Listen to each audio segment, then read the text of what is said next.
Today, we're joined by Michel Rodríguez Cintra, a dynamic performing artist whose work blends skill, passion, and creativity.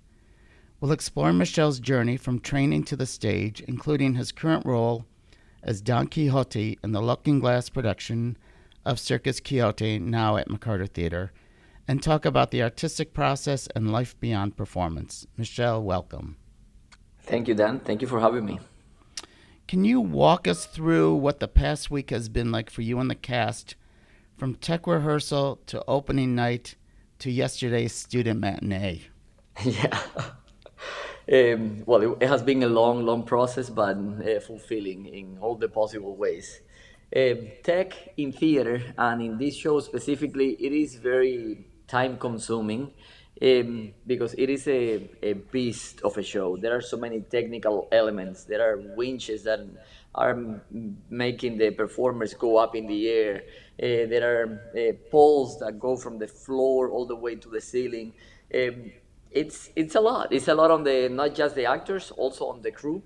Uh, Learning the whole show to again as a group has been challenging but fulfilling in all the possible ways, as I was saying earlier. Um, the opening of the show was amazing. I don't know what McCarter did, but or like what McCarter has been doing with audiences in Princeton. Uh, you could feel the energy of the public, the audience. They were with us the whole time. And yesterday's matinee show, that is one of the wildest things that I have experienced in my entire time. One of the cast members was saying that it was basically like an opening of, I don't know, like one of the band, like a K-pop band. When the lights went dark before the show, those kids were screaming their lungs out and they were ready for it. They were really ready for it. And looking at the stage manager report, sometimes it was so loud the actors couldn't hear themselves. That is true. That is true. It was so loud that we couldn't hear ourselves. Um, we just had to keep going. We could not stop the show for them to, like to go back to their, in a way, their senses, to continue enjoying the show. They were very excited. Every time that there was a feat of physicality, they lost their minds. That is so funny. Also, there was a moving from the Looking Glass Theater to McCarter was also proved to be a new challenge. It was a new challenge, yeah. The Looking Glass stage is a black box theater. Like the configuration was almost like a thrust. So we had audiences on three sides. And I mean, McCarter is a proscenium theater, so like we had to like make the show, um, build the show in a way that we were getting not just people in front of us, like they were getting the essence of the show, but also the person in the last row in the balcony. Um, so yeah, there was lots of that. I think that was our rehearsal time this time. This time around was about how can we make the experience similar for when you have a house. Like I think Looking Glass House is like under 200 seats, and here is over 1,000. So it's a different experience, and like even the acting, the performance, um, you could not be so internal. You have to like be more out there. And then the circus aspects, did that change from Looking Glass to McCarter? It did Like change a in little terms bit. of the rigging and the safety of moving from Uh, Looking Glass to McCarter. I wouldn't say that the safety and the rigging changed a lot, but some of the acts did change. Um, but some of them kept the same essence. There is a straps act in the second act that I'm not a part of. Like that is almost exactly the same as we did it in Looking Glass. Um, but there are other acts that yeah they have changed quite a bit. It also depends of who's in the casting, who's the actor.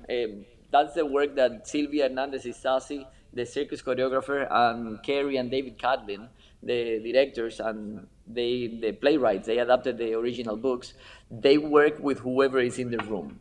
So I think that was the biggest change. If we have a new actor, we try to use their skills and not necessarily like replicate the same thing the person before did.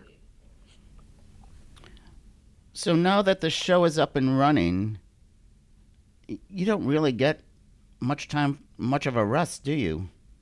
Um, no, not really. Like I'm trying to rest as much as I can. We are thankful that McCarter is offering PT, physical therapy, for all of the performers and crew, I think, because the show is really, really demanding physically. Like my biceps are really tired. The PT recommended to do cold baths, cold plunges. And so I've been doing that. And it's very intense, but it really helps. So I try to. I don't do this every day, but after every show, we come back to the apartment that we are staying in, and I go and take a cold plunge for like about 10 minutes. And it's one of the most horrible things I have experienced in my life, but it's really helping me be ready for the next day. This week is going to be intense. We have 8 shows. We already had the first one yesterday. We have double shows on Thursday and then double shows again on Saturday. And doing this show twice a day, it's a lot, but we are here for it. Well, that's good. Yeah, I think that's a lot. Um, can you explain the process of once when you come to the theater, what the process is in terms of you have to get here a little bit early to test the safety of the stage?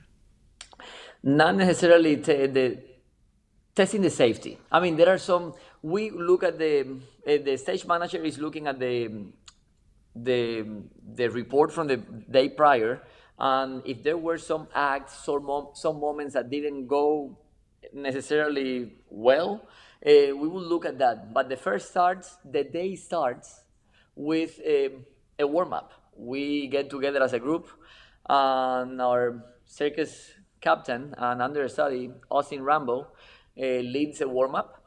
We get together like to get the energy of the group going for about 30 minutes. After that, we go onto the stage and we start testing. And I mean, it's also depending on what the performers need. They're like, oh, what I did yesterday, this drop that I was doing in the net didn't go well, so I would like to run that again before we get in front of the audience again. And that goes for about 45 minutes. After that, we get into costumes, do the makeup, and then we do the show. And that is kind of the routine of the day before the show. I love the title of circus captain. Can you explain a little bit about what his role is in Yeah, that the circus capacity? captain. Yeah, the circus captain, which is he's also an understudy. That person um, works from the beginning of the putting the show together again, the creation process, or like putting the show in its legs. Worked with the circus choreographer Silvia Hernandez Distasi, worked with her hand in hand and like taking all the information that what she wanted from the performers in the term of act, like what are the skills, how are the skills supposed to go, and his job is to like be present for all of the shows and taking notes, see what the circus that we were doing it's going the way it's supposed to go, and if it's not, we will get notes from him, and we work on those notes every like before every show. And And sometimes he the notes are so simple. It's basically like, oh, you were not together in this moment. Let's try to like look at each other, or like the pathway to get into this position before you do the drop in the net or in the straps was not working. So it's basically like a coaching from the outside. and he has all those circus skills that are done in this performance.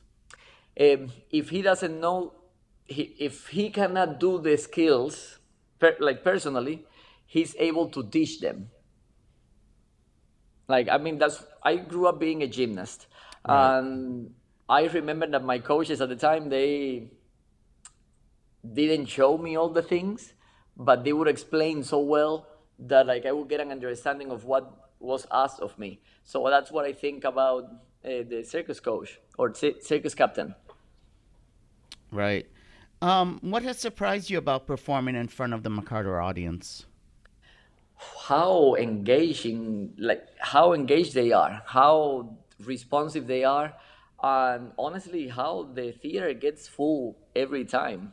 In this time and age, I feel like keeping live theater alive is a challenge for many theaters to bring audiences um, to see live performance, and they are here. They are coming.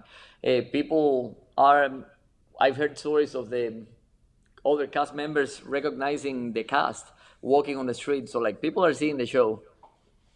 That's nice. When David and Carrie Catlin created this production, did they have you in mind to play the role? They did. They did, and I'm very fortunate and happy that they thought of me and like basically created this show around me and my skills. Um, I had done a previous show with them that came to McCarter many years ago. In the last iteration of the show, Looking Glass Alice, I was playing the role of the White Rabbit. And the show closed. A few days later, David reaches out to me and he said that he has been trying to do Don Quixote or a version of Don Quixote for many, many, many years. And he said, I have found my Don Quixote and it's you. And I was like, wow, that's an honor. And Don Quixote to me is also such an important book. Like as a child, like that is being a Cuban born person going to school in Cuba. Even if I didn't know who Don Quixote, even without reading the books, I knew who Don Quixote was. It is a seminal like story of the Castilian, of the Spanish language. So yeah, it seemed like a big deal, and I think it is a big deal. I think this is at the so far the highlight of my career to be able to embody this role in front of an audience. Yeah, Kathleen reached out to me. We did the show, a first version, a first draft of the show in front of an audience at the Actors Gymnasium. Silvia Hernandez Isasi, the circus choreographer, she is also an ensemble member with Looking Glass, but she directs that organization, the Actors Gymnasium. We put together the show there. We did a short run. The year later, we did the show again, like bigger production at Looking Glass, and now we are here. This is the third time that we're doing the show. So let's talk a little bit about your training. You were born and raised in Cuba, Mm-hmm. and at a young age trained as a gymnast. Then you became a dancer, a circus artist, and now an actor. Can you talk about the journey from point A to where you are today? And how do you memorize all those lines? Well, yeah. I feel like everything has been very organic. I know that I have always liked to be in front of people doing, like, like performing. In gymnastics, I um, I did gymnastics when I was a kid, very, very, very young. I started when I was 11 years old. No, I started when I was 5 years old, and it is a funny story to me. The coaches went to the school, a few coaches, and they started measuring each other's, like the kids' bodies. And I had very long arms, and it was decided for me that I was going to be a gymnast because I had long arms. And then they talked to my parents, and my parents agreed that I was going to practice gymnastics, and the plan was for me to be an Olympian. And thankfully, that didn't work out because I didn't like the rigidity of the training. I only did gymnastics for 5 to 6 years. Um, and the lack of, even though it's called artistic gymnastics, it felt very much like a sport. Um, I say that my first improvisation was in gymnastics when I was about 10 years old. I forgot my routine and I started basically dancing and doing leaps and turns that were not part of the routine. Um, After that, I got an injury in my elbow. I was not not allowed, like I was not progressing at the speed that the coaches wanted, so I had to stop doing gymnastics, and dance came into my life because of my good friend from gymnastics. His mother was a teacher at the National School of Art in dance, and then I auditioned for that school. I got into that school. I didn't like dance at the beginning, but again, like as soon as I was allowed to go beyond the technique aspect of dance and like start creating and start like embodying other characters or creating my own small works at the time. I was like, oh, this is for me. I like this. And everything like was very fluid. Like dance happened. I moved to the United States. I went to Chicago. I started doing in Chicago. Dancing with companies there. Um, and I would say that the company that like really like initiated that growth in theater is the company that I'm still a member of, Lucky Plush Productions, dance theater. And I was not comfortable with my English at the time, but like I started like speaking and dancing on stage, and that was it for me. Like for theater itself, like I liked it. Like when dance was not enough, there were words that I could say on the stage, and circus came to me in a way that I'm really happy about. Growing up doing dance, mostly in the U.S., every time that I would do a cartwheel or like a back handspring or something like that, like no, don't do that. People would say to me, don't do that because that is gymnastics and we do dance. The first time I was named in a review at the Chicago Tribune, a dance review, the reviewer called me a gymnast, and I was so upset by that. Like I've done the dance training, I've been doing this for such a long time. Yes, I can be physical that way, I can do some flips, but I'm a dancer. So that felt a little weird to me, like thinking like, wow, I have these skills and I cannot really use them. And that's when Looking Glass and the Actor Gymnasium. I'm an instructor at the Actor Gymnasium, so I've been teaching dance and hand balancing and gymnastics to the students there. And Looking Glass and physical theater is the place that I can get to be my whole self. I get to do everything I want to do. That is being physical. I get to dance. I get to act. It is the dream. That's what I love that company so much. And how did you find yourself at Actors Gymnasium? Um, how did I find myself? I'm gonna also story time again. I was part of a small company that I was the founding member of with another dancer, Ben Wardell. The company at the time was called the Nexus Project, and then it changed names to the Cambrians. With that company, we just had done a show, and we were trying to look for more other opportunities to perform. Ben Wardell was able to find the Actors Gymnasium. I didn't even know that it existed, and we go to do a show that it's called Circus in Progress, even though we were doing our little dance that it was really physical, like lifting each other.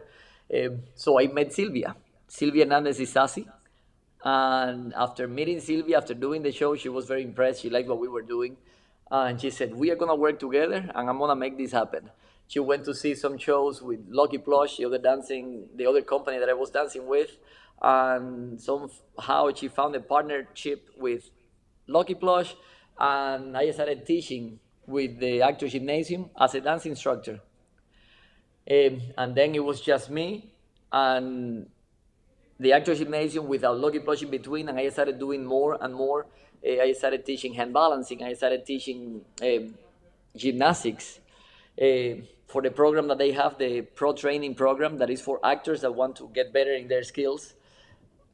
And that's I think that was it. That was the way that I actually found Looking Glass as well. Like it was through the Actors Gymnasium and Sylvia. So when I watch you on stage, I see, I mean, you're an actor, but I do see dance and movement. So you're obviously telling a story through your body and your movement. Um, and so that's your training as a choreographer and as a dancer. Your storytelling sometimes without saying words, and it's magical to watch that performance. Can you talk a little bit about that? Thank you for saying that. Yeah, I am a mover. I mean, as I was saying earlier, I've been doing this for a long time, over 20 years now. And yeah, sometimes you don't have to say things. Your presence alone can be part of the storytelling. And for this version of the show, I was really happy that there is a moment that we call the Lake of Snakes, the Serpent Queen, that she is trying to test Don Quixote's love for Dulcinea. And the last version of the show, Don Quixote would go up and try to do some circus things happening up there. And I talked to Carrie and David, like, I would love that for that to be a dance. There is it is gonna be, I would tell them, like, it would be an important moment, a beautiful moment. And so yeah, they gave me the chance to work on that a little bit with the assistance of Sylvia, like the whole team, like that little moment that is like only like 2 minutes long, but it is, there are no words in that moment. You first see Olivia Lindsay, the actor that plays the Serpent Queen, up in the air. She touches the ground and she's seducing Don Quixote, and we do this acro dance that you don't need words for it. Like, you see what the purpose of that is up until the end of that moment. That then you say, like, you cannot tempt me, Serpent Queen. Um, that, I think that was my the 2 cents that I could add to this play. Like, I'm a dancer, I'm a mover, and I am going to try to do this in the, like, add this to the show. No, and it works beautifully. So, Don Quixote is a dreamer who refuses to give up the impossible dream. And what I sense from you is that you too refuse to give up your dreams. Is that true? That is totally true. Yeah. Um, I am constantly trying to not necessarily do what's next, but I'm challenging myself. One of the reasons that I still dance, but it got to a moment, to a point that dance, I had done it for such a long time that I was saying to myself, what's next?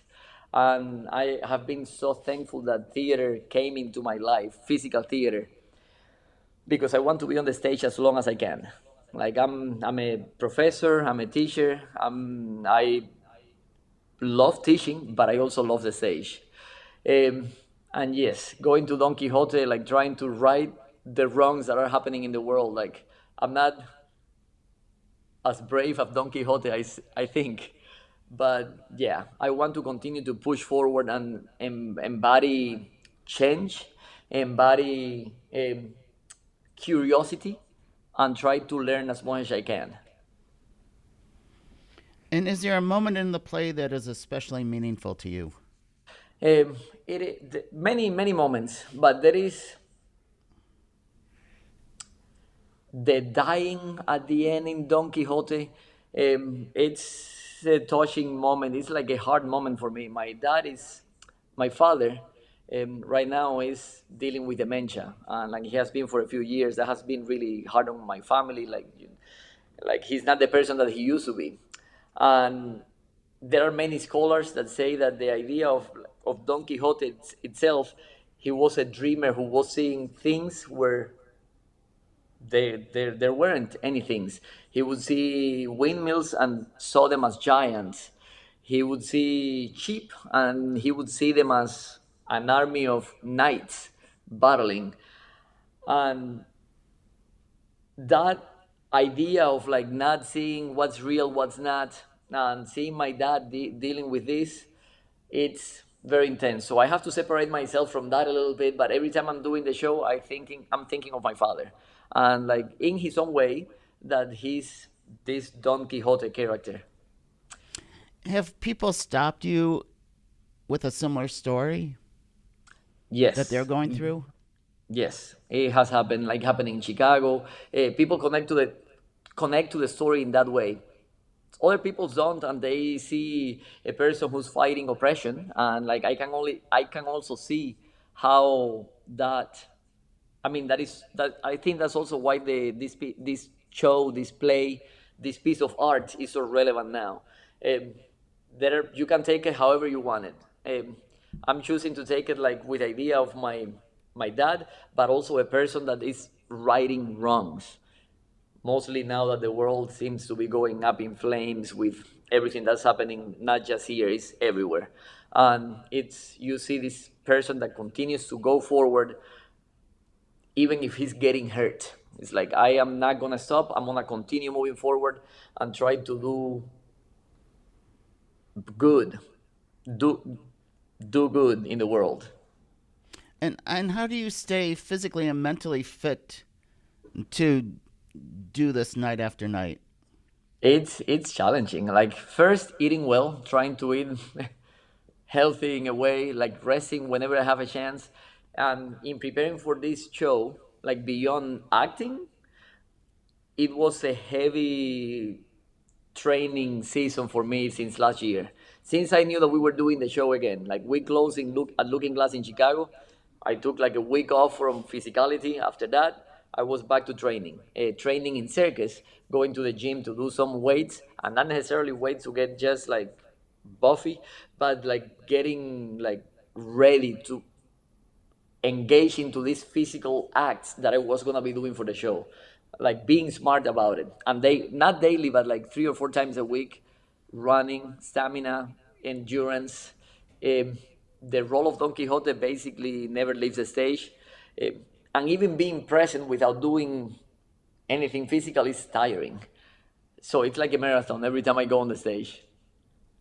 And going back to Cuba, there's a tradition of circus in Cuba that is it's about its physicality. Yeah, yeah, it is. Um, when I was in dance school, the dance school shares campus with the circus school, the ballet school, the music school, the theater school. As a person who had done gymnastics earlier, I was really interested in the circus as well. I'm happy that I stayed in dance, but I was thinking about switching. And I did the audition for the circus school, and I got in.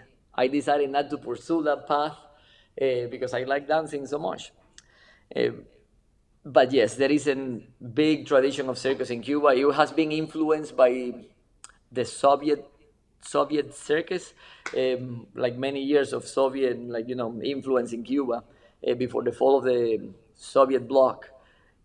So there is a movement. I think there is a movement now to like modernize the circus, how it's performed, but it is in a way like the very traditional circus acts that you would see, like, I don't know, like 20, 30 years ago. That was a form of the training, very intense, very physical. um, yeah, that is circus in Cuba. And Cuban circus artists are all over the world. They are in Cirque du Soleil now. They are in Germany. They are in like other countries in Europe, in South America. And then bringing it back home, can you talk a little about what is the Actors Gymnasium? The Actors Gymnasium, it is a place that I hold very close to my heart. I've been with them as an instructor for 10 years now. Um, it opened my eyes in a way that dance didn't do for me. Like, yes, I can do everything I can, as I was saying earlier. I can bring all my skills to this place. And it is a place, well, and let me tell you what the Actors Gymnasium is. Like, now that I've put out there that I really love this place. Silvia Hernandez Istasi founded this place because there was a lack of a place for actors to train and become even better in their craft. Um, Chicago is known for their like gritty theater. There is Steppenwolf, Chicago Shakespeare, Chicago. What there are? I mean, there are so many companies. The Goodman Theater, but physicality was not a thing that I think it was normal, and I think that gap was filled with the Actors Gymnasium and their partnership with Looking Glass. Since Looking Glass was founded as a company, um, physical theater was a big part of what the company is. Like ensemble work, they've done amazing works that, like, it's not just theater. It's like beyond that. You see people flying in the air, lifting each other, and it's still a play. There is still, it's still storytelling, and that is what is also great about this show. Like, I heard someone from the audience saying, like, I came to see the circus, but it was more than that. It was a story, and it's because it is. It is a play with movement. And s So oh, that's what the Actors Gymnasium is doing. Like they partner, they started training actors at Looking Glass, and there are so many shows that have come out of that company that use that style of theater. Frankenstein, that I think that came to McCarter a few years mhm. ago. Looking Glass Alice. So yeah, that's what the Actors Gymnasium. That's what they do. So all the circus elements in the show started at Actors Gymnasium? 100%. And if they didn't start there, they started in the brain of the Catlins and Sylvia.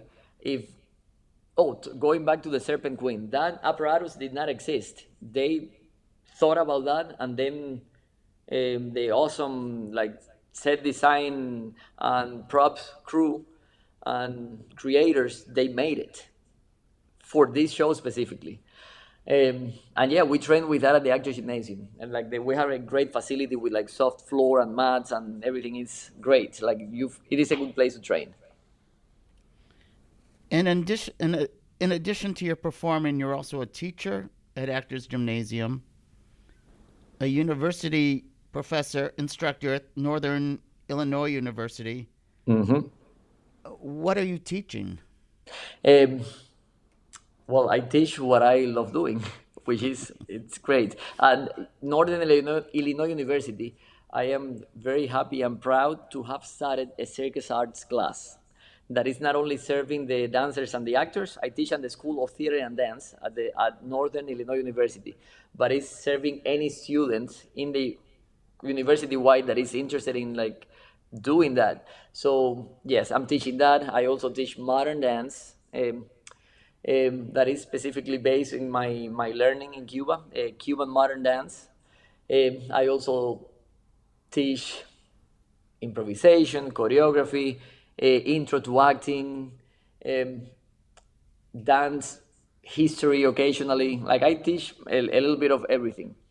And I was really happy to see when we were doing when we were doing Circus Quixote at Looking Glass last year, that some of my students went to see the show, and they saw the dance professor doing a play. And that is also one of my goals as a teacher. Like, you are more than just a dancer, you are more than just an actor, you are a performer. And that's the way that I want them to really engage in their lives. Like, you are not like, don't put yourself in a box. You can do so much more than just the one thing. And it's important for them to see a professor who was actually practicing his craft. Practicing, yes, yes, yes, yes. That is, I'm really thankful for the university. I mean, I'm thinking about this right now. School is in session, and I'm here doing this, so I had to find a sub. But the university itself, the director of the School of Theater and Dance, was really supportive of me pursuing this professional dream of mine of continue to perform this role, because it is important. It is also to show the students that yes, you can have a career in the arts at a time that like most parents are like concerned about like, can they make a living? Like, yes, you can make a living in the arts. So when the show closes here at McCarter on Sunday, what happens to you next? What happened to me next? I wish we have a show at 2 p.m. on Sunday. The show will be done by 4:30. I'll probably take a shower, head to the airport, get to Chicago around midnight, go home, and then wake up at 6 in the morning to go to Northern Illinois University to teach. I will not see, I will not get to spend time with my family until Monday night, my two kids and my wife. But that's it. So I go back to it. Go back to teaching. so that leads into the next question. So on top of all that you do, you also have a young family. And how do you find that balance? Well, thankfully, these shows they are not running all year long. So this is an intense time. It's hard. I miss them a lot daily. But this process from rehearsal to closing the show, it has been about a month and a half. So I know that I'm gonna take a very short break from performing. I will not have any other show in dance or in theater probably until the summer. I'm gonna focus on like spending time with my family, like finishing the semester with the university. I have shows with my students. I'm choreographing for my students, so I have to finish that, and also with the actor gymnasium. Um, at the same time, I have to say, like, my kids love that. They get to be in the theater with me, in tech occasionally. They are seeing it. They are living in it. If they want to be performers or want to be in the like the staff and crew side of things, I would be happy for that because that's what they are experiencing. And your wife's a performer as well. She's also a performer as well. She just now started a contract with the Lyric Opera of Chicago as a dancer actor. So yeah, and we also try to find that balance. We cannot be performing at the same time because it's like childcare would be impossible. So we try to take turns with that. Like I get to do a show and then she gets to do a show. Occasionally, we work on the shows at the same time, and it's very challenging. I'm sure. When you were a little boy growing up in Cuba, did you imagine that this would be your life? Not for 1 second. Like I am just living life to the fullest. I didn't even think that I was ever going to leave the country and like be living in the United States. It's like it has been a sequence of events that have led to this. I've never thought that I was going to be performing at the McCarter stage in the lead role. I'm very grateful for that. Yeah, like it's a dream come true, and I'm just like going with it to see where this goes. And then in your spare time, if you have any, do you have any hobbies that you like to pursue? Um, as I was saying, I'm a physical person. I love rock climbing. I don't have as much time as before, but that's what I like doing: rock climbing. Um, Also, gardening. We have a small house with a massive yard in Evanston, Illinois, and so gardening season is about to start. So we're gonna be spending time in the yard, growing all the possible things that we can do in the short amount of time that we have. That's great. So, but rock climbing, I think about the windmill sequence in the production.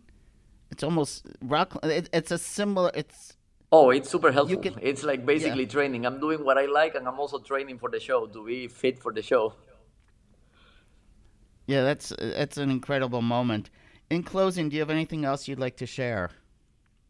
I would like to thank McCarter for believing in this show and like bringing it over here and assisting with everything. You have been amazing with the whole cast and crew, or like the team from Chicago. I want to come back. Hopefully, we can do this again in a few years. Thank you for everything. That's great. Thank you. Thanks for coming back. Of course. All right. See you soon. Bye. Bye.